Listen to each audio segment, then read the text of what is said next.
Το κάθε λεπτό είναι μια κατάθεση στην τράπεζα μέσα μας, το οποίο θα βρούμε μέσα. Κάθε λεπτό κερδίζουμε. Και ας τα κάνουμε λίγο λάθος. Είναι μια κατάθεση. Λοιπόν, περνάμε στον κύριο Ιωάννη Βλαχάκη. Είναι σύμβουλος ψυχικής υγείας, επιστημονικός συνεργάτης του δέντρου της θεραπείας και το θέμα του είναι mindfulness, μια επιστημονικά τεκμηριωμένη λύση για τη διαχείριση του πόνου.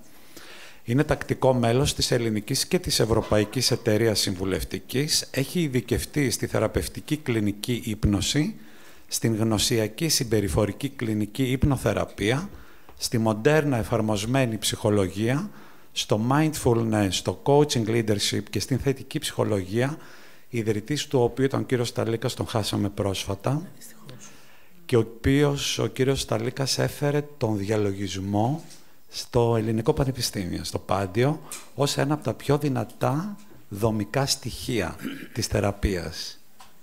Είναι εκπληκτικός και έχει πολλά παιδιά γύρω του. Σας ακούμε. Καλησπέρα και από μένα. Καλησπέρα. Καταρχήν να ευχαριστήσω πολύ για την πρόσκληση. Η φωνή μου είναι λίγο κλειστή, αλλά δεν πειράζει. Θα το ενσυνειδητότητα. Ζούμε στο εδώ και το τώρα. Λες και ήμασταν συνεννοημένοι, καθώς όλοι οι προηγούμενοι εισηγητές με κάποιο λόγο αναφερθήκαν στην ενσυνειδητότητα, στο εδώ και το τώρα, στο παρόν. Και αυτό είναι πάρα πολύ ωραίο, γιατί με βοηθάει και εμένα έτσι να είμαι ίσως πιο σύντομος σε κάποια πράγματα. Όπως ακούστηκε και προηγουμένως, είμαι συνεργάτης ως σύμβουλος ψυχικής υγείας του Δέντρου της Θεραπείας και στο Εκπαιδευτικό Ινστιτούτο Συνθετικής Προσέγγισης. Εκεί έχω τη χαρά, μαζί με μια ομάδα αξιόλογων συναδέλφων και ασκούμενων φοιτητών από πανεπιστήμια της Ελλάδας και του εξωτερικού, να μελετάμε τα τελευταία χρόνια, από το 2021 συγκεκριμένα, την ενσυνειδητότητα λίγο πιο επιστημονικά. Μεταφράζουμε άρθρα και έρευνες που έχουμε βρει από το εξωτερικό, από έγκριτες πηγές, και μελετάμε βιβλιογραφία, και πλέον έχουμε φτάσει στο σημείο να έχουμε και το δικό μας blog και να αναρτούμε τα δικά μας άρθρα πάνω στην ενσυνειδητότητα. Όταν λοιπόν προσκλήθηκα στην ημερίδα, το πρώτο πράγμα που σκέφτηκα ήταν ο πόνος και το στρες. Το στρες δημιουργεί πόνο. Ο πόνος δημιουργεί στρες. Και ποια είναι η λύση που μπορεί να προσφέρει τελικά η ενσυνειδητότητα? Πριν συνεχίσω θα κάνω ένα disclaimer και θα πω ότι όλη η παρουσίαση που ακολουθεί βασίζεται σε επιστημονικές έρευνες και βιβλιογραφικές πηγές. Ωστόσο, οφείλουμε να δούμε και να αναγνωρίσουμε ότι όλες οι έρευνες που έχουν γίνει σε σχέση με την ενσυνειδητότητα και τον πόνο βασίζονται στην υποκειμενική εμπειρία των συμμετοχόντων σε προγράμματα ενσυνειδητότητας, καθώς ο πόνος δεν είναι κάτι εύκολα μετρήσιμο με αριθμούς.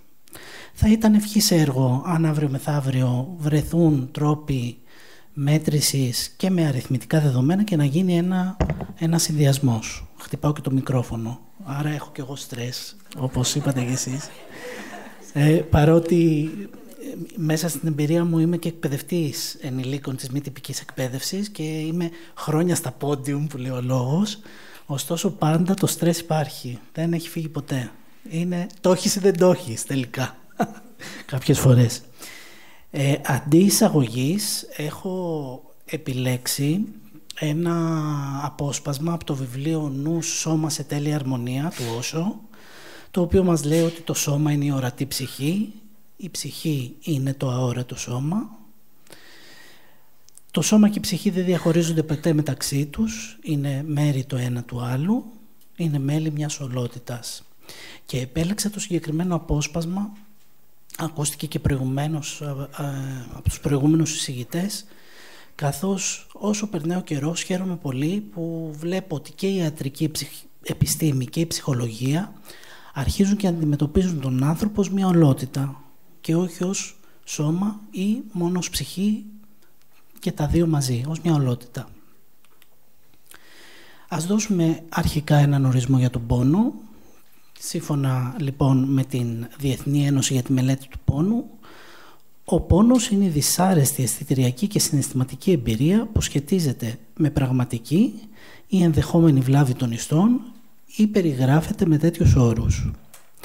Σύμφωνα με μελέτη της εταιρείας Hyliion, αν τη λέω σωστά, το 2018, το 86% των ερωτηθέντων σε παγκόσμιο επίπεδο ανέφεραν ότι αισθάνονται και βιώνουν πόνο.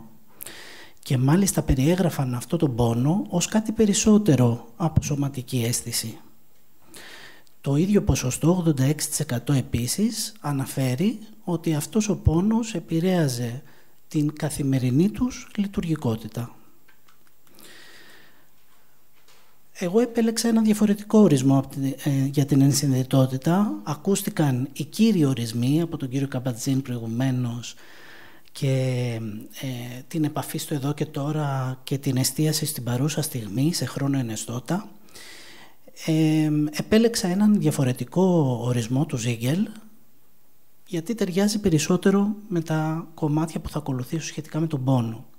Ο Ζίγκελ λοιπόν έγραψε ότι η ενσυνδετότητα είναι το ξύπνημά μας από τη ζωή που ζήσαμε στον αυτόματο πιλότο και από τη συνήθεια ανταπόκρισή μας. Ας δούμε λοιπόν στη συνέχεια ποια είναι η συνηθισμένη ανταπόκρισή μας στον πόνο. Πώς αντιδρούμε όταν βιώνουμε τον πόνο.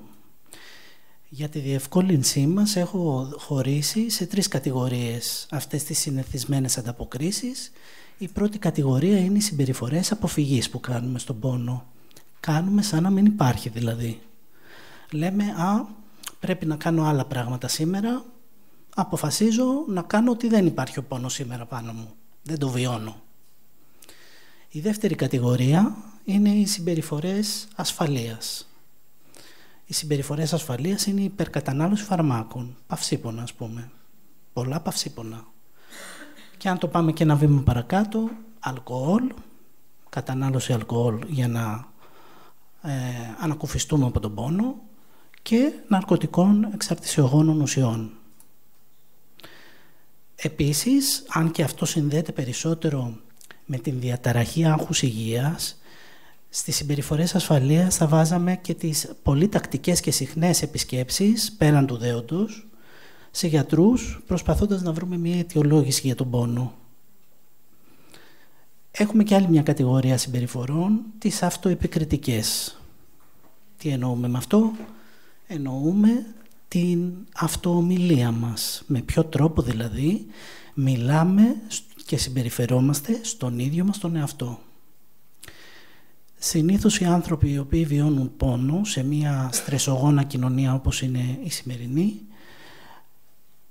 εκφράζουν πολλά κατηγορώς τον εαυτό τους. Γιατί να βιώνω σήμερα τον πόνο που πρέπει να πάω εκεί και πρέπει να κάνω αυτό?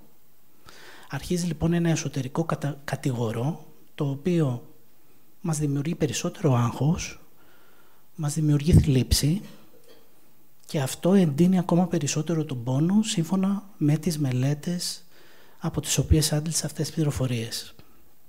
Ο πόνος δηλαδή και το άγχος φέρνει ξανά επιπρόσθετο πόνο, ενισχύει τον πόνο.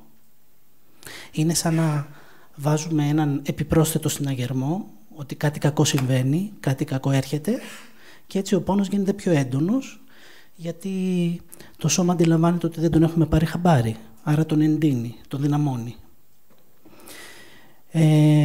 Απομόνωση και θλίψη επίσης είναι στις συμπεριφορές, αποφασίζουμε δηλαδή να απομονωθούμε από την κοινωνική ζωή και πολλές φορές όλα αυτά μπορούν να οδηγήσουν έναν άνθρωπο, όπως φαίνεται από το ερευνητικό πεδίο, και στην κατάθλιψη, στη διαταραχή της κατάθλιψης. Εδώ έχω μία άλλη απεικόνηση, πιο γνωσιακή. Δεν ξέρω αν έχουμε κάποιον εδώ του γνωσιακού συμπεριφορικού χώρου. Εδώ είναι μία απεικόνηση ενός κύκλου για το πώς λειτουργεί ο πόνος. Αρχικά έχουμε το ερέθισμα. Το ερέθισμα είναι ότι πονάω σε κάποιο σημείο στο σώμα μου. Κάτι αισθάνομαι στο σώμα μου. Αυτό μου δημιουργεί μία σκέψη. Η σκέψη αυτή συνήθως σχετίζεται με τις πεποιθήσεις που έχει ο κάθε άνθρωπος για τον πόνο. Και αυτό που έχει μάθει και από την οικογένειά του, από τις ενδοβολές. Για παράδειγμα, σε κάποιες κοινωνίες γνωρίζουμε πολύ καλά ότι μια γυναίκα δεν επιτρέπεται να εκφράσει τον πόνο της περίοδου ή πρέπει να λειτουργήσει με ένα συγκεκριμένο τρόπο εκείνες τις μέρες. Αυτά όλα είναι πεποιθήσεις και ενδοβολές που έχουμε σχετικά με τον πόνο. Έρχονται λοιπόν οι σκέψεις αυτές, τις οποίες τις ονομάζουμε αυτόματες αρνητικές σκέψεις. Και αυτές οι σκέψεις στη συνέχεια οδηγούν και ξυπνάνε στην αμυγδαλή του εγκεφάλου, το συναίσθημα του φόβου και το συναίσθημα του άγχους. Το συναίσθημα λοιπόν του φόβου και το συναίσθημα του άγχους, αυτό που κάνουν και είναι και μία από τις δουλειές τους, είναι να εντείνουν ακόμα περισσότερο τον πόνο, για να είναι σίγουρος ο εγκέφαλος ότι τον έχουμε σταθεί και ότι έχουμε κατανοήσει ότι κάτι συμβαίνει.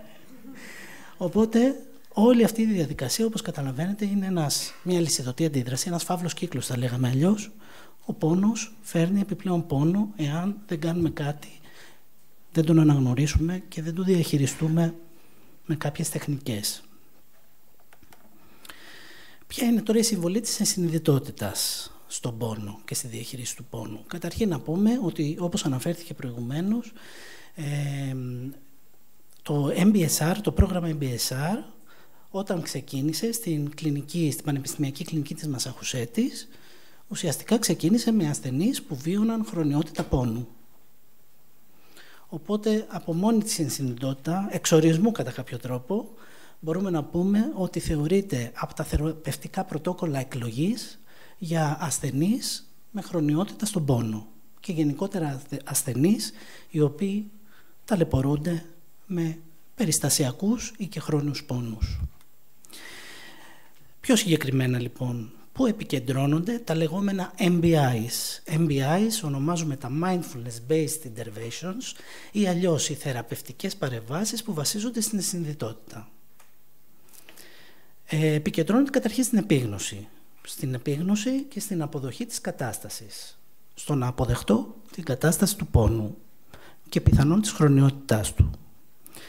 Στην υιοθέτηση μιας λιγότερο επικριτικής στάσης απέναντι στον εαυτό μας.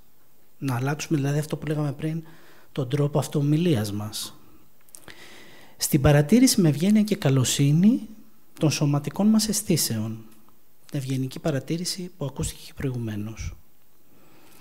Στη μείωση του άγχους και κατ' επέκταση να σταματήσουμε αυτό το φαύλο κύκλο, ότι το άγχος εντείνει τον πόνο. Να σταματήσουμε λοιπόν αυτό το φαύλο κύκλο. Στην αλλαγή του τρόπου που ο εγκέφαλος αντιμετωπίζει τον πόνο, και αυτό βασίζεται στην νευροπλαστικότητα του εγκεφάλου μας. Στη μετεγραφή από το αντιδραστικό μοντέλο, από το λεγόμενο reactive model, στο responsive model, στο απαντητικό μοντέλο, δηλαδή αντί να αντιδρούμε με θυμό, καταναγκασμό και βαρυγκόμια απέναντι στον πόνο, να αντιδρούμε με peace, love and gratitude, με αγάπη και εσωτερική ειρήνη απέναντι στον πόνο. Και φυσικά η συμπόνια και η αυτοσυμπόνια, για να μην μακρηγορώ, είναι πολύ σημαντικά κομμάτια που εφαρμόζονται και αξιοποιούνται στην ενσυνειδητότητα, να δημιουργήσουμε συνθήκες συμπόνιας και αυτοσυμπόνιας. Οι πρακτικές λοιπόν που αξιοποιούν τα πρωτόκολλα του mindfulness, τα MBIs, είναι yoga. Γι' αυτό είμαστε σήμερα άλλωστε εδώ. Στρες και yoga είναι και το θέμα της ημερίδας. Και κυρίως οι πρακτικές που χρησιμοποιούνται είναι από τη Χάθα.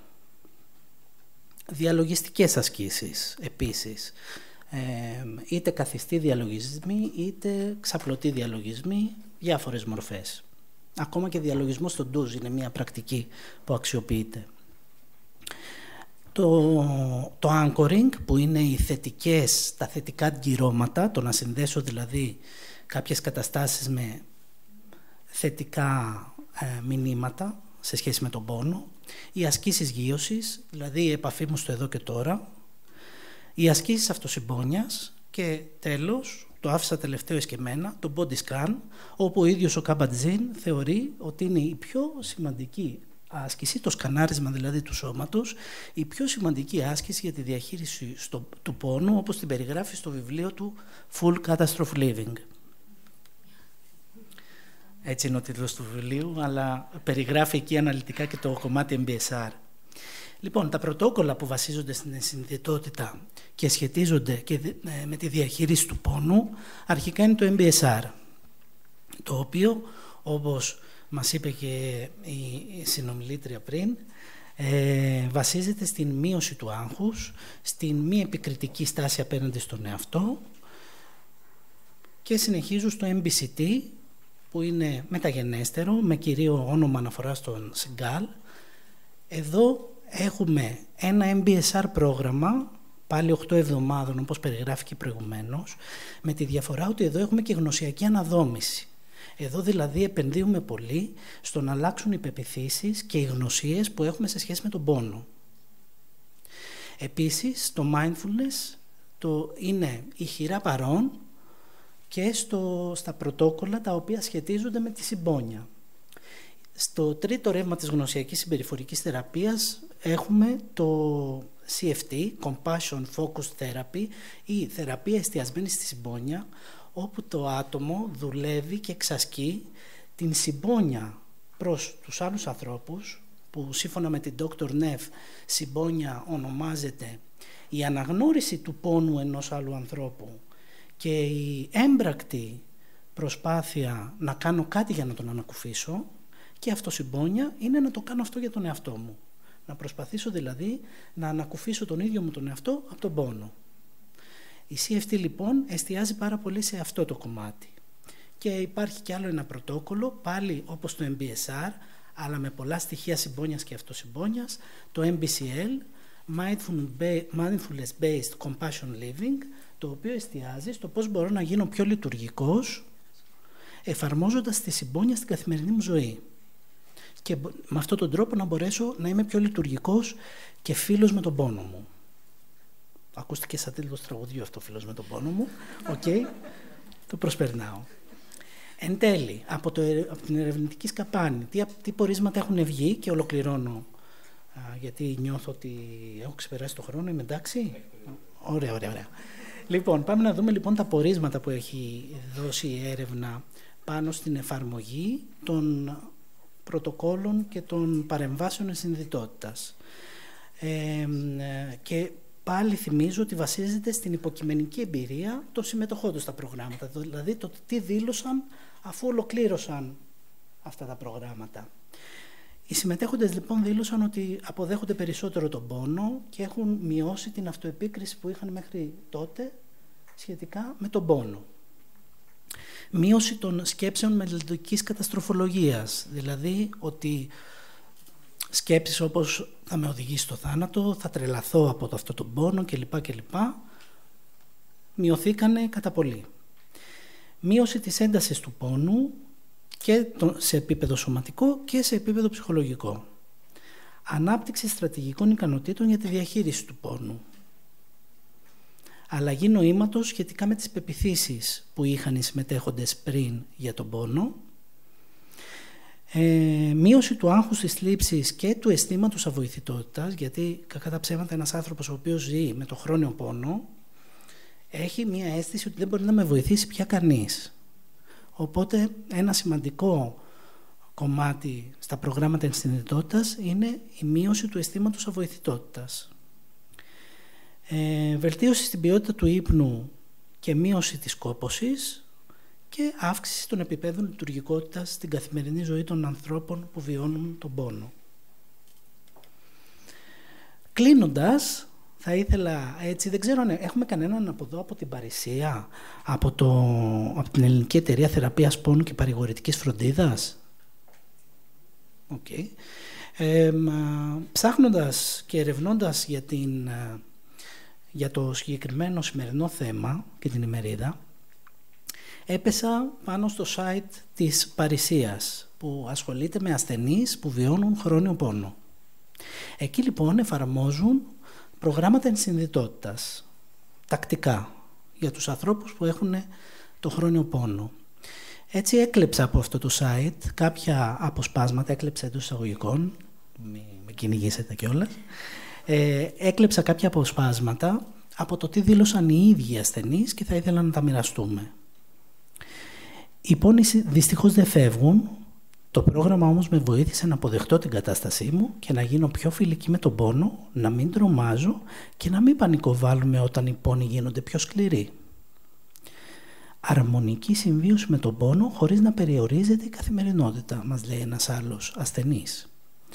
Η συμμετοχή μου στο πρόγραμμα με έχει βοηθήσει πολύ στην αποδοχή του προβληματός μου, τη συνειδητοποίηση των σκληρών και μαλακών ωραίων μου, όπως και τη διαχείριση του πόνου με τεχνικές διαλογισμού.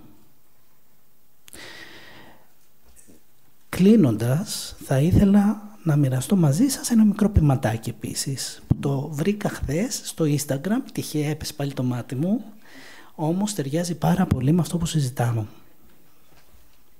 Να το βρω. Θα μου επιτρέψετε. Λοιπόν, είναι του Αντώνιο Πόρτσια και λέει «Ναι, υποφέρω πάντα, αλλά μόνο κάποιες στιγμές. Γιατί μόνο κάποιες στιγμές σκέφτομαι πως υποφέρω πάντα».